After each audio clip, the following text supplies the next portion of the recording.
Sri Aurobindo's Savitri, a legend and a symbol. Book 6, The Book of Fate. Canto 1, The Word of Fate.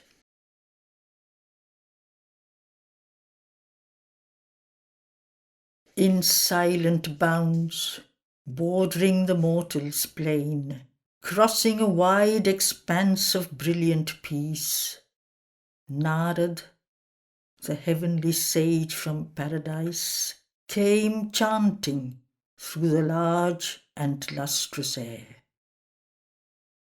Attracted by the golden summer earth that lay beneath him like a glowing bowl tilted upon a table of the gods, turning as if moved round by an unseen hand to catch the warmth and blaze of a small sun, he passed from the immortal's happy paths to a world of toil and quest and grief and hope, to these rooms of the seesaw game of death with life. Across an intangible border of soul space, he passed from mind into material things, amid the inventions of the inconscient self and the workings of a blind somnambulist force. Below him circling burned the myriad suns. He bore the ripples of the etheric sea. A primal air brought the first joy of touch.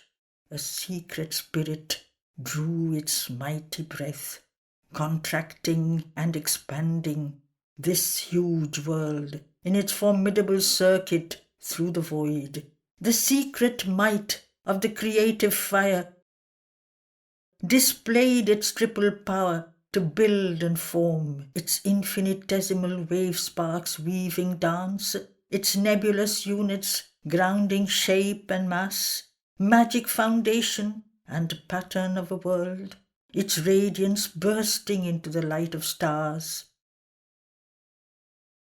He felt a sap of life, a sap of death, into solid matter's dense communion plunging, and its obscure oneness of forms he shared with the dumb spirit identity. He beheld the cosmic being at his task. His eyes measured the spaces, gauged the depths. His inner gaze, the movements of the soul. He saw the eternal labour of the gods and looked upon the life of beasts and men. A change now fell upon the singer's mood. A rapture and a pathos moved his voice. He sang no more of light that never wanes, and oneness and pure everlasting bliss. He sang no more the deathless heart of love. His chant was a hymn of ignorance and fate. He sang the name of Vishnu, and the birth and joy and passion of the mystic world, and how the stars were made and life began, and the mute regions stirred with the throb of a soul.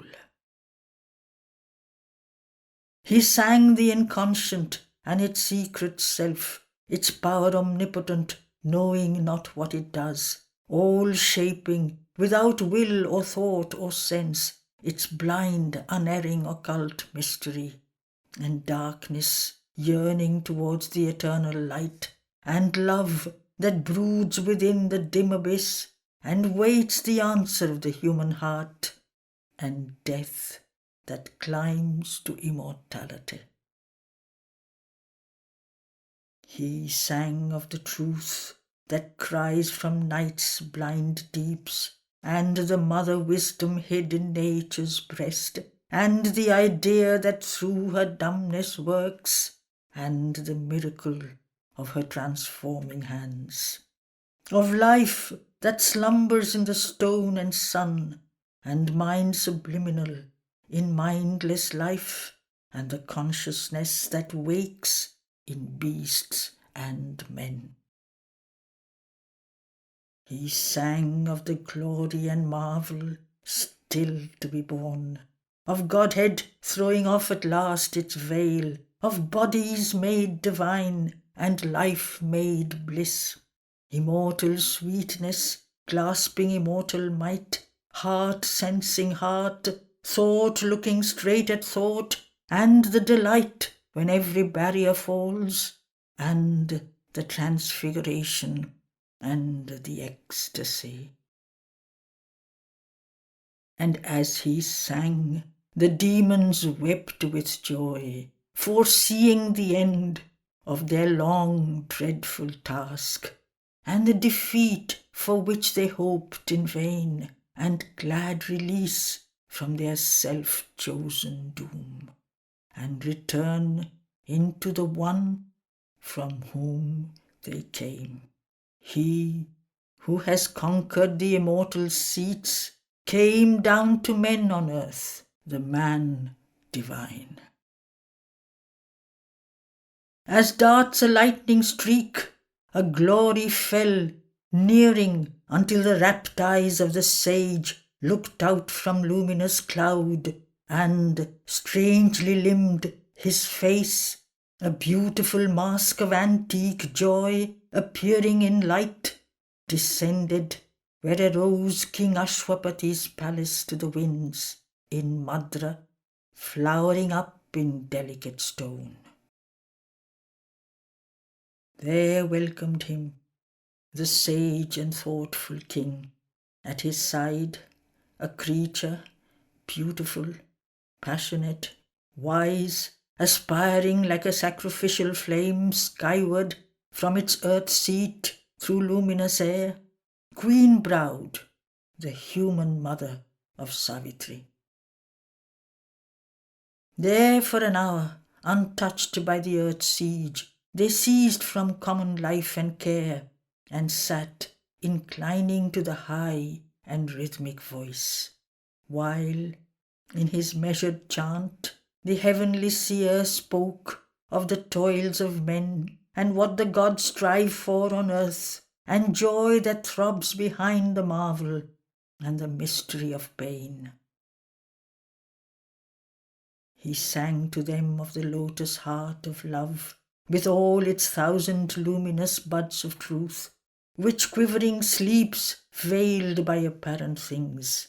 It trembles at each touch, it strives to wake, and one day it shall hear a blissful voice, and in the garden of the spouse shall bloom, when she is seized by her discovered lord.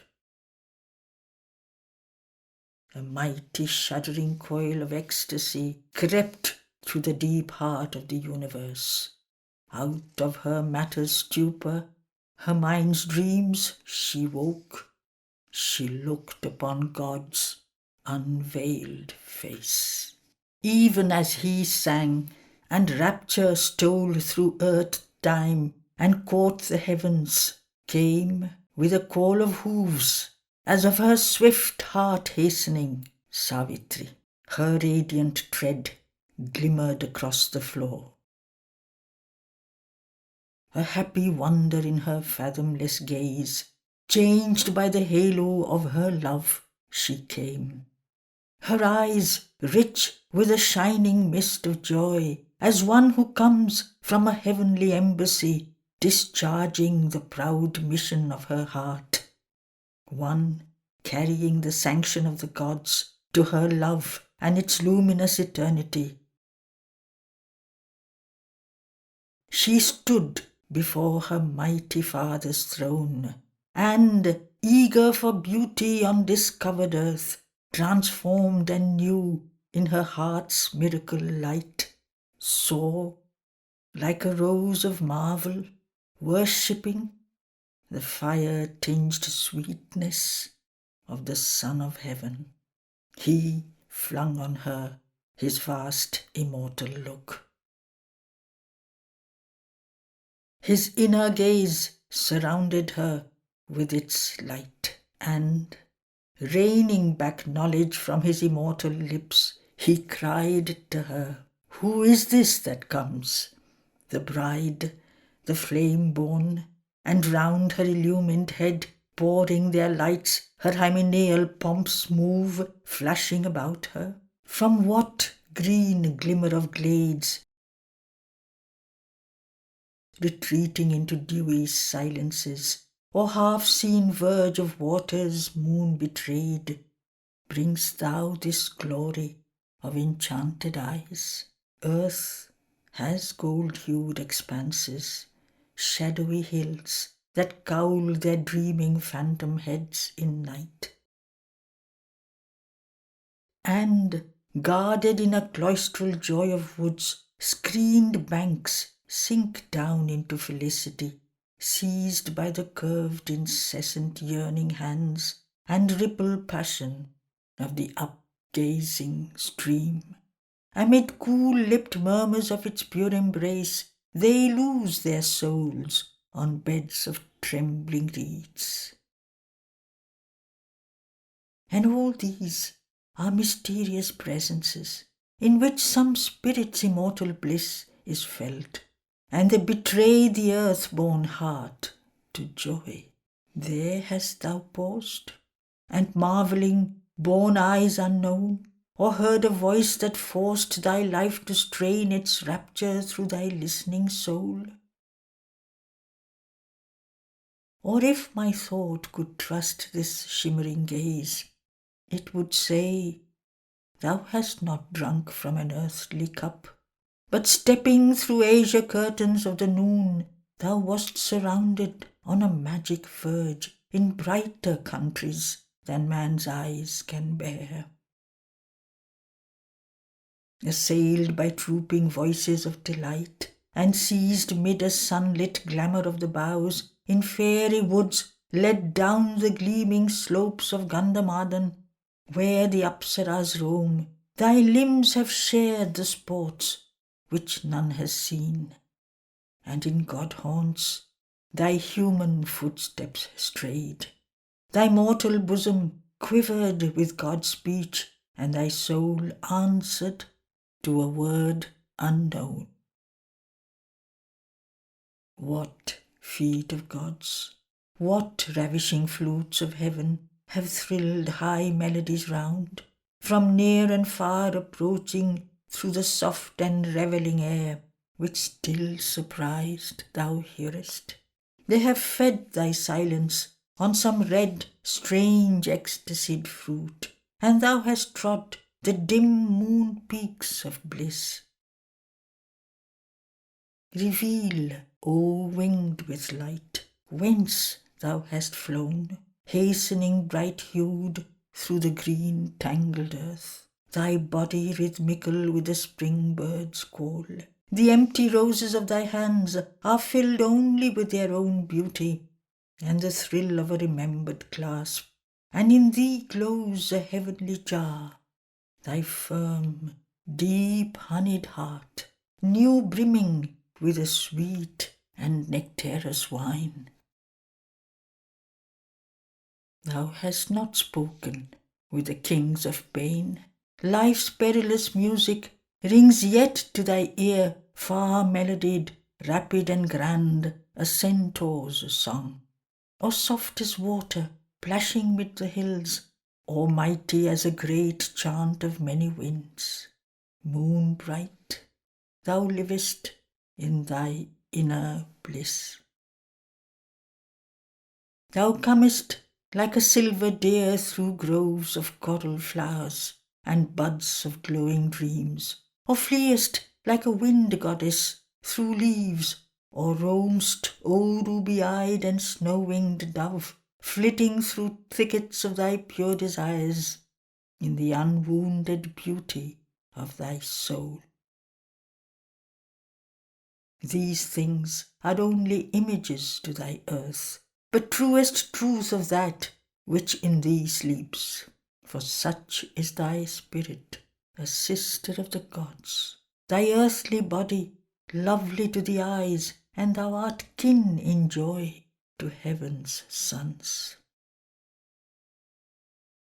O thou who hast come to this great perilous world, now only seen through the splendour of thy dreams, where hardly love and beauty can live safe. Thyself, a being dangerously great, a soul alone in a golden house of thought, has lived walled in by the safety of thy dreams.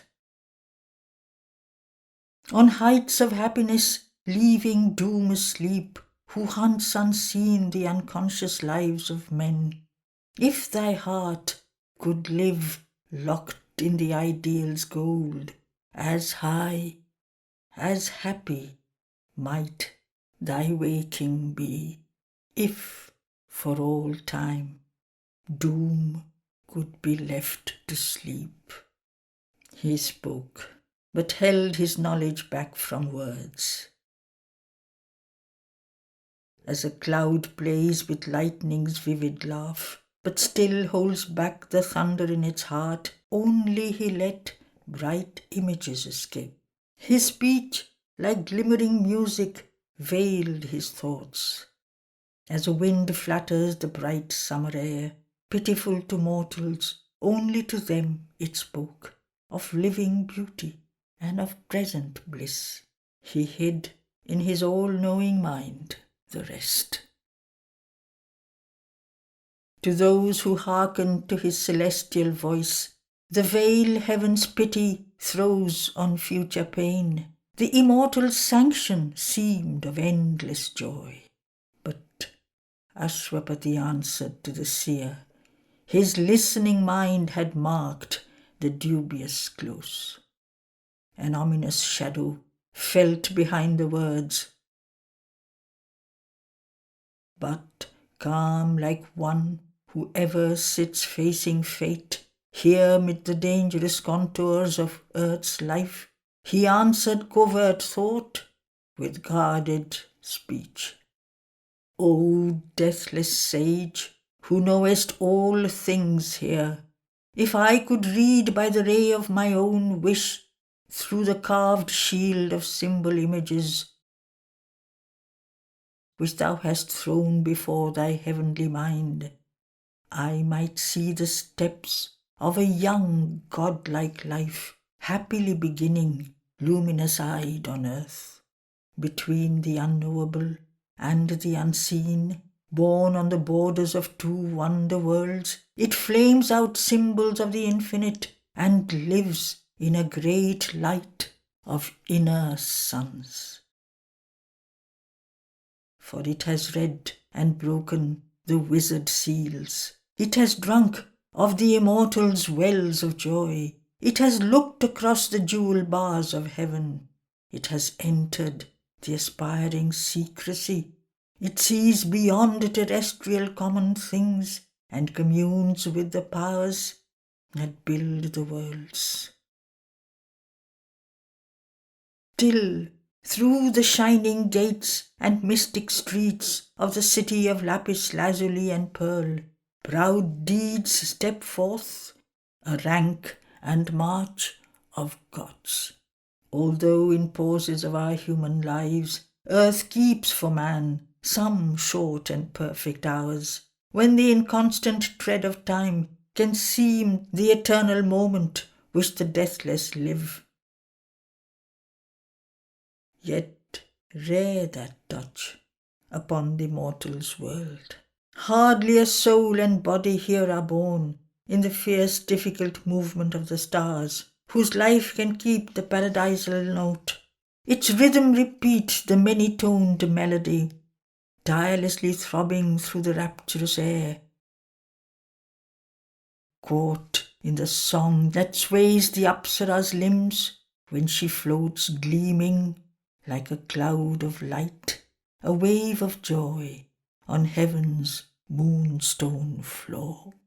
Behold this image cast by light and love, a stanza of the ardour of the gods, perfectly rhymed, a pillared ripple of gold. Her body, like a brimmed pitcher of delight, shaped in a splendour of gold-coloured bronze, as if to seize earth's truth of hidden bliss. Dream-made illumined mirrors are her eyes, draped subtly in a slumberous fringe of jet, retaining heaven's reflections in their depths. Even as her body, such is she within.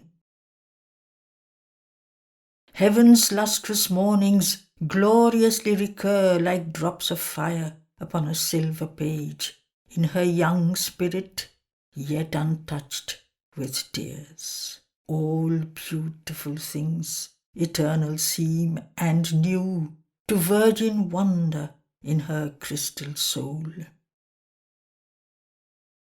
The unchanging blue reveals its spacious thought. Marvellous the moon floats on through wandering skies.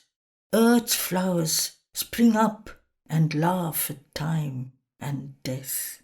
The charmed mutations of the enchanter life race like bright children past the smiling hours. If but this joy of life could last, nor pain throw its bronze note into her rhythmed days, behold her singer with the prescient gaze, and let thy blessing chant that this fair child shall pour the nectar of a sorrowless life around her from her lucid heart of love. Heal with her bliss the tired breast of earth, and cast like a happy snare felicity.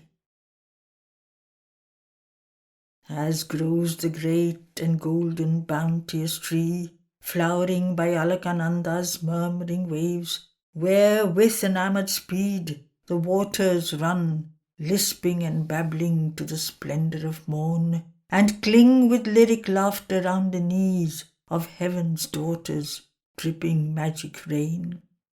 Pearl bright, from moon gold limbs and cloudy hair, so are her dawns, like jewelled leaves of light. So casts she her felicity on men. A flame of radiant happiness she was born, and surely will that flame set earth alight. Doom surely will see her pass, and say no word, but too often hear. The careless mother leaves her chosen in the envious hands of fate. The harp of God falls mute. Its call to bliss discouraged fails mid earth's unhappy sounds.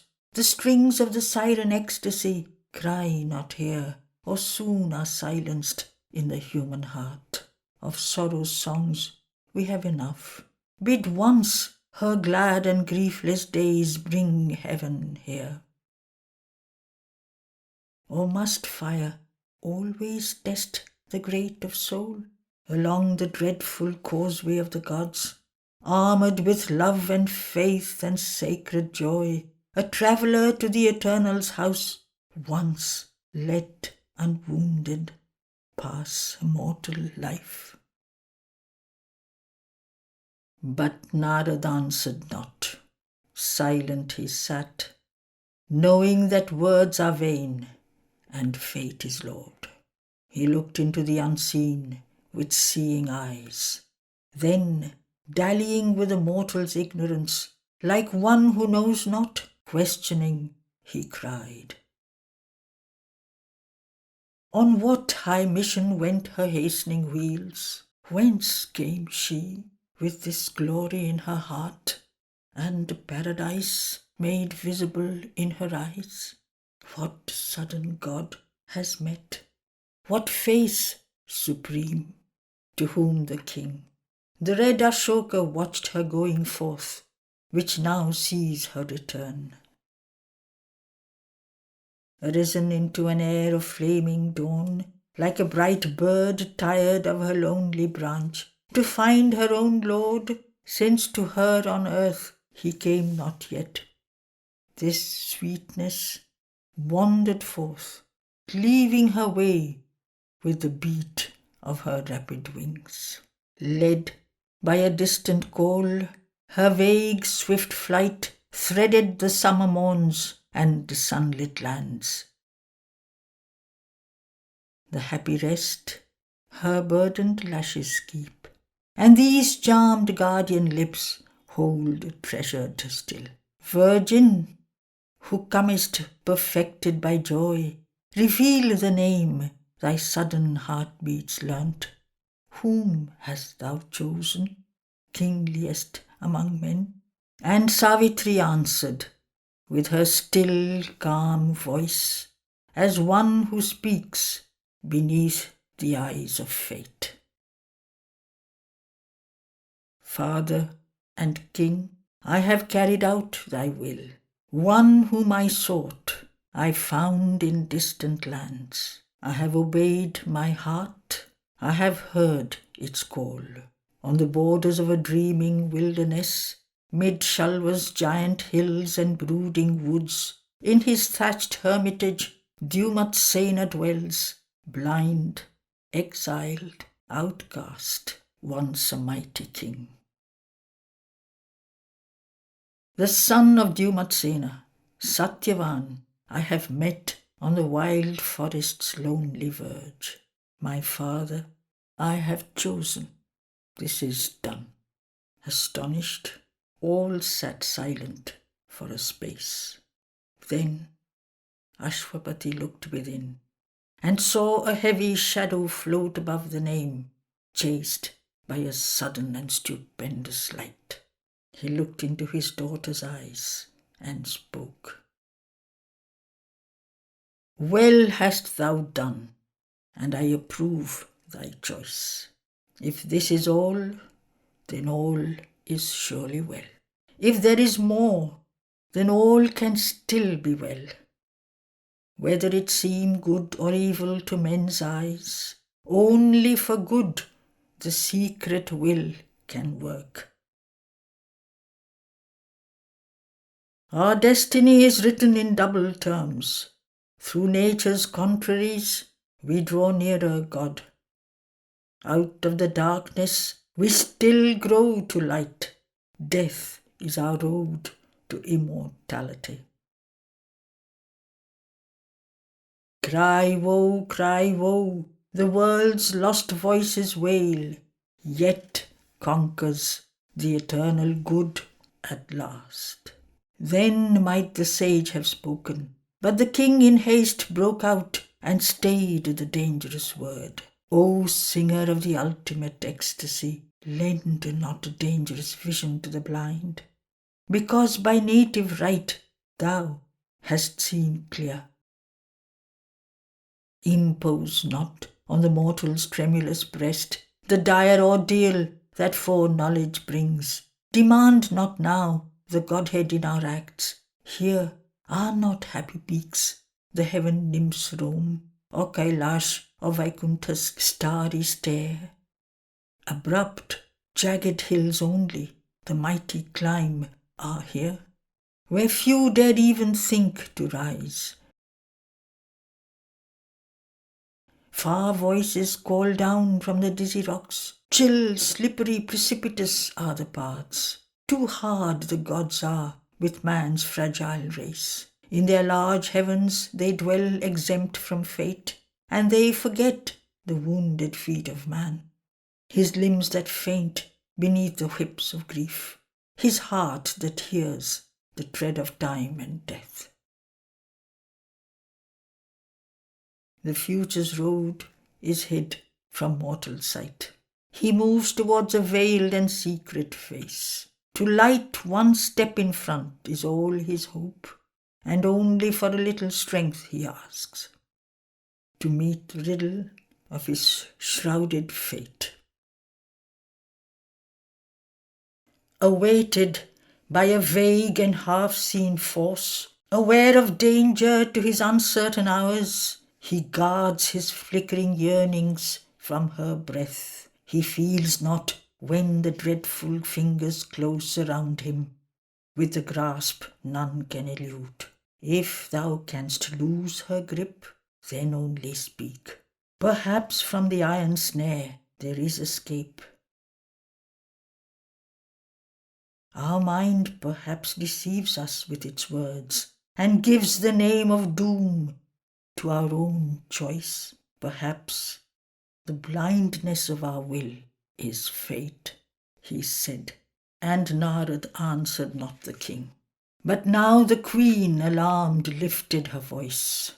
O seer, thy bright arrival has been timed to this high moment of a happy life. Then let the speech benign of griefless fears confirm this blithe conjunction of two stars, and sanction joy with thy celestial voice. Here drag not in the peril of our thoughts. Let not our words create the doom they fear. Here is no cause for dread, no chance for grief, to raise her ominous head and stare at love. A single spirit in a multitude, happy is Satyavan mid earthly men, whom Savitri has chosen for her mate. And fortunate the forest hermitage, where, leaving her palace and riches and a throne, my Savitri will dwell and bring in heaven. Then let thy blessing put the immortal seal on these bright lives, unstained felicity, pushing the ominous shadow from their days. Too heavy falls the shadow on man's heart. It dares not be too happy upon earth.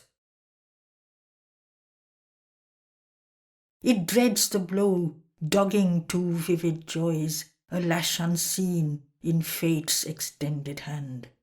The danger lurking in fortune's proud extremes, an irony in life's indulgent smile, and trembles at the laughter of the gods.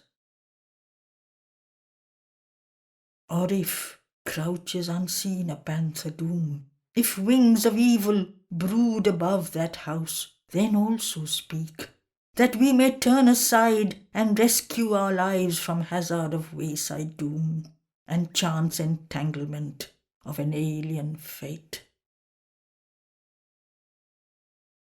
And Narad slowly answered to the queen, what help is in prevision to the driven? Safe doors cry opening near, the doomed pass on. A future knowledge is an added pain, a torturing burden and a fruitless light on the enormous scene that fate has built. The eternal poet, universal mind, has paged each line of his imperial act. Invisible the giant actors tread, and man lives like some secret player's mask. He knows not even what his lips shall speak, for a mysterious power compels his steps, and life is stronger than his trembling soul. None can refuse what the stark force demands. Her eyes are fixed upon her mighty aim. No cry or prayer can turn her from her path. She has leaped an arrow from the bow of God. His words were theirs, who live unforced to grieve, and help by calm the swaying wheels of life, and the long restlessness of transient things, and the trouble and the passion of the unquiet world. As though her own bosom were pierced, the mother saw the ancient human sentence strike her child. Her sweetness that deserved another fate, only a larger measure given of tears. Aspiring to the nature of the gods, a mind proof armoured, mailed in mighty thoughts, a will entire, couchant behind wisdom's shield, though to still heavens of knowledge she had risen, though calm and wise and Ashwapati's queen, human was she still, and opened her doors to grief. The stony-eyed injustice she accused, of the marble godhead of inflexible law, nor sought the strength extreme adversity brings to lives that stand erect and front the world power. Her heart appealed against the impartial judge, taxed with perversity the impersonal one. Her tranquil spirit she called not to her aid, but as a common man beneath his load grows faint and breathes his pain in ignorant words, so now she arraigned the world's impassive will. What stealthy doom has crept across her path, emerging from the dark forest's sullen heart? What evil thing stood smiling by the way and wore the beauty of the Shalva boy? Perhaps he came, an enemy from her past, armed with a hidden force of ancient wrongs, himself unknowing, and seized her unknown. Here, dreadfully entangled, love and hate meet us, blind wanderers, mid the perils of time. Our days are links of a disastrous chain. Necessity avenges casual steps. Old cruelties come back unrecognized. The gods make use of our forgotten deeds. Yet all in vain the bitter law was made. Our own minds are the justicers of doom. For nothing have we learnt, but still repeat our stark misuse of self and others' souls. There are dire alchemies of the human heart, and fallen from his ethereal element, love darkens to the spirit of nether gods. The dreadful angel, angry with his joys, woundingly sweet he cannot yet forego, is pitiless to the soul his gaze disarmed. He visits with his own pangs his quivering prey, forcing us to cling enamoured to his grip, as if in love with our own agony. This is one poignant misery in the world, and grief has other lassos for our life. Our sympathies become our torturers. Strength have I, my own punishment to bear, knowing it just, but on this earth perplexed, smitten in the sorrow of scourged and helpless things, often it faints to meet other suffering eyes. We are not as the gods, who know not grief and look impassive on a suffering world. Calm they gaze down on the little human scene, and the short-lived passion crossing mortal hearts. An ancient tale of woe can move us still. We keep the ache of breasts that breathe no more. We are shaken by the sight of human pain, and share the miseries that others feel. Ours not the passionless lids that cannot age. Too hard for us is heaven's indifference. Our own tragedies are not enough for us. All pathos and all sufferings we make ours. We have sorrow for a greatness passed away, and feel the touch of tears in mortal things. Even a stranger's anguish rends my heart, and this, O Narad, is my well-loved child. Hide not from us our doom, if doom is ours. This is the worst, an unknown face of fate, a terror ominous, mute, felt more than seen, behind our seat by day, our couch by night, a fate lurking in the shadow of our hearts, the anguish of the unseen that waits to strike. To know is best, however hard to bear. Then cried the sage, piercing the mother's heart, forcing to steal the will of Savitri. His words set free the spring of cosmic fate. The great gods use the pain of human hearts as a sharp axe to hew their cosmic road. They squander lavishly men's blood and tears for a moment's purpose in their fateful work. This cosmic nature's balance is not ours, nor the mystic measure of her need and use. A single word lets loose vast agencies. The casual act determines the world's fate. So now he set free destiny in that hour.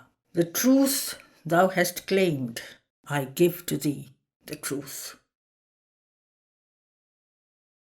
A marvel of the meeting earth and heavens is he, whom Savitri has chosen mid men.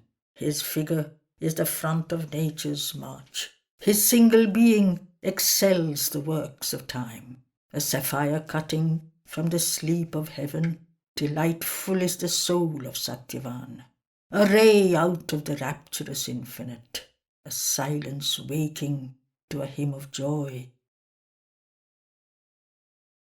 A divinity and kingliness gird his brow, his eyes keep a memory from a world of bliss.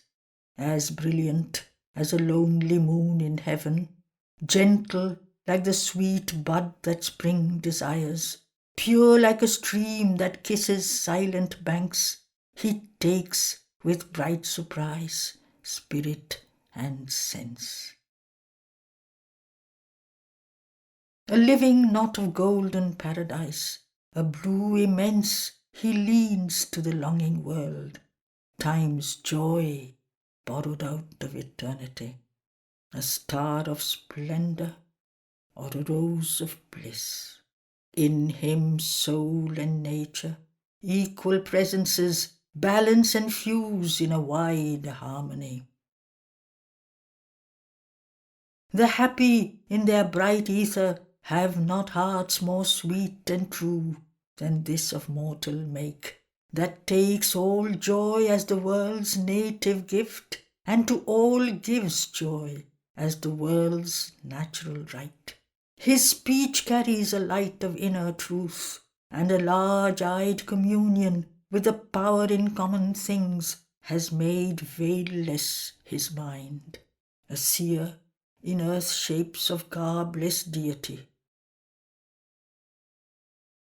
A tranquil breadth of sky, windless and still, watching the world like a mind of unplumbed thought, a silent space, musing and luminous, uncovered by the morning to delight, a green tangle of trees upon a happy hill, made into a murmuring nest by southern winds. These are his images and parallels, his kin in beauty, and in depth his peers. A will to climb lifts a delight to live. Heaven's height, companion of earth's beauty's charm, an aspiration to the immortal's air, lain on the lap of mortal ecstasy. His sweetness and his joy attract all hearts, to live with his own in a glad tenancy. His strength is like a tower built to reach heaven, a Godhead quarried from the stones of life. O loss, if death into its elements of which his gracious envelope was built, shatter this vase before it breathes its sweets. As if earth could not keep too long from heaven a treasure thus unique, loaned by the gods. A being so rare, of so divine a make. In one brief year, when this bright hour flies back, and perches careless on a branch of time, this sovereign glory ends, heaven lent to earth. This splendor vanishes from the mortal's sky. Heaven's greatness came, but was too great to stay. 12 swift-winged months are given to him and her. This day returning, Satyavan must die. A lightning, bright and nude, the sentence fell. But the queen cried, "Vain then can be heaven's grace. Heaven mocks us with the brilliance of its gifts, for death is a cupbearer of the wine of too brief joy, held up to mortal lips for a passionate moment by the careless gods. But I reject the grace and the mockery. Mounting thy car, go forth, O Savitri, and travel once more through the peopled lands. Alas, in the green gladness of the woods, thy heart has stooped to a misleading call. Choose once again, and leave this fated head. Death is the gardener of this wonder tree. Love's sweetness sleeps in his pale marble hand. Advancing in a honeyed line but closed, a little joy would buy too bitter an end. Plead not thy choice, for death has made it vain. Thy youth and radiance were not born to lie a casket void, dropped on a careless soil. A choice less rare may call a happier fate. But Savitri answered from her violent heart. Her voice was calm, her face was fixed like steel. Once my heart chose, and chooses not again. The word I have spoken can never be erased. It is written in the record book of God. The truth once uttered, from the earth's air effaced, by mind forgotten, sounds immortally forever in the memory of time. Once the dice fall, thrown by the hand of fate, in an eternal moment of the gods. My heart has sealed its troth to Satyavan. Its signature, adverse fate cannot efface. Its seal, not fate, nor death, nor time dissolve. Those who shall part, who have grown one being within. Death's grip can break our bodies, not our souls. If death take him, I too know how to die. Let fate do with me what she will or can. I am stronger than death and greater than my fate. My love shall outlast the world. Doom falls from me, helpless against my immortality. Fate's law may change, but not my spirit's will. An adamant will, she cast her speech like bronze. But in the queen's mind listening, her words rang like the voice of a self-chosen doom, denying every issue of escape. To her own despair answer the mother made. As one she cried, who in her heavy heart labours amid the sobbing of her hopes to wake a note of help from sadder strings.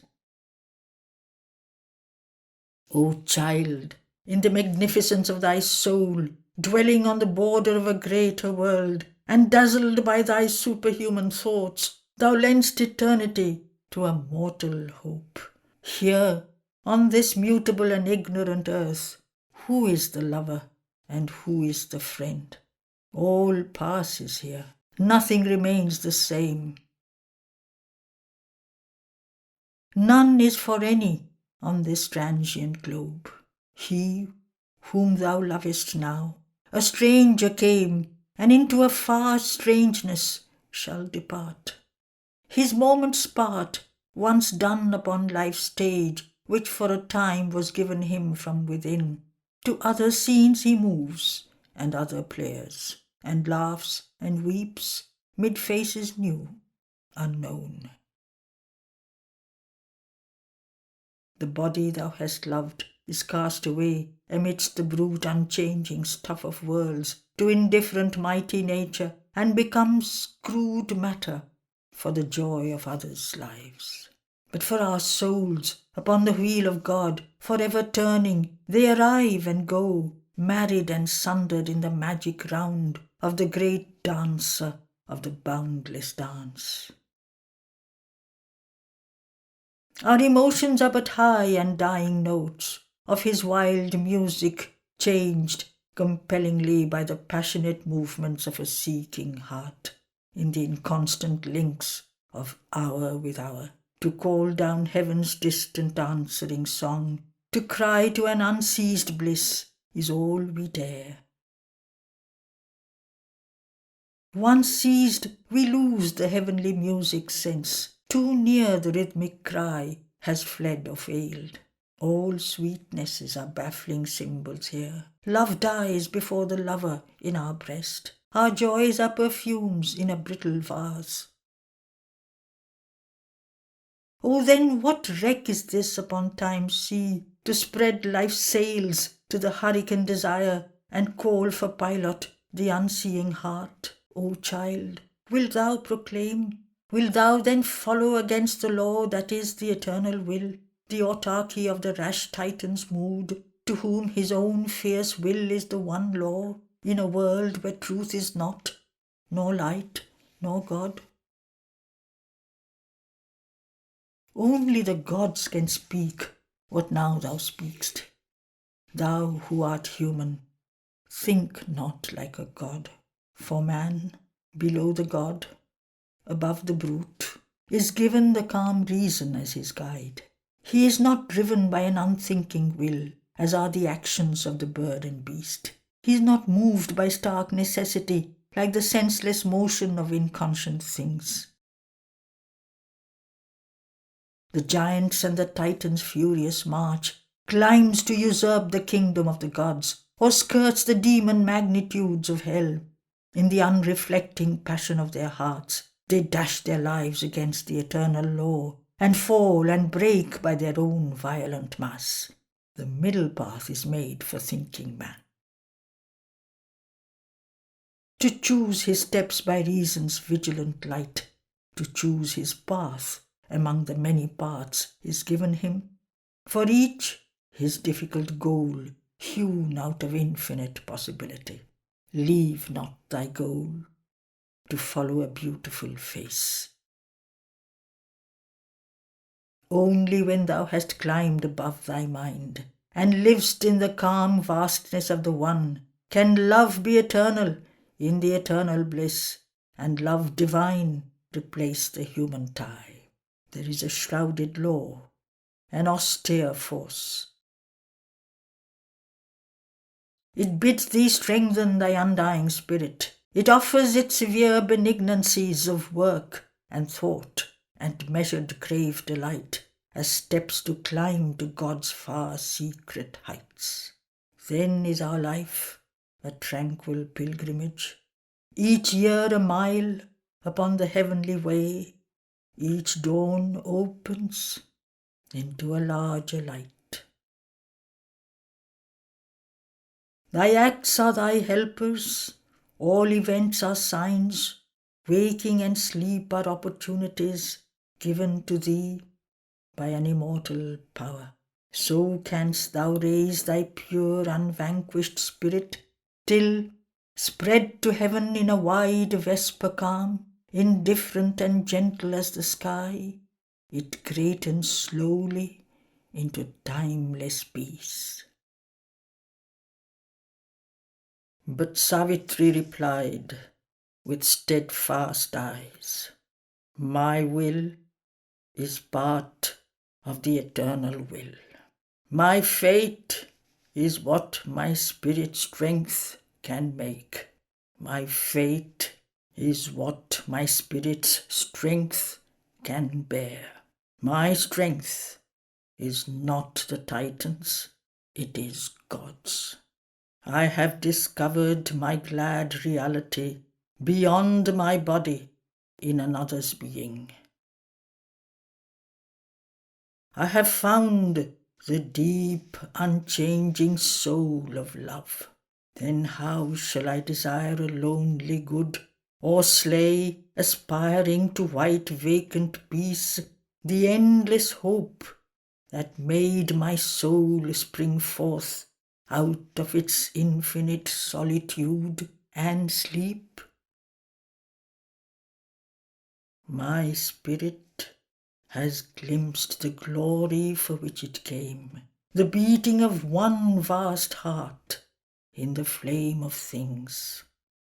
My eternity, clasped by his eternity, and, tireless of the sweet abysms of time, deep possibility always to love. This is first, last joy, and to its throb the riches of 1,000 fortunate years are poverty. Nothing to me are death and grief, or ordinary lives and happy days, and what to me are common souls of men, or eyes and lips that are not Satyavans. I have no need to draw back from his arms and the discovered paradise of his love and journey into a still infinity. Only now, for my soul in Satyavan, I treasure the rich occasion of my birth. In sunlight and a dream of emerald ways, I shall walk with him like gods in paradise. If for a year, that year is all my life, and yet I know this is not all my fate, only to live and love a while and die. For I know now why my spirit came on earth, and who I am and who he is I love. I have looked at him from my immortal self. I have seen God smile at me in Satyavan. I have seen the eternal in a human face. Then none could answer to her words. Silent they sat and looked into the eyes of fate. End of Canto 1.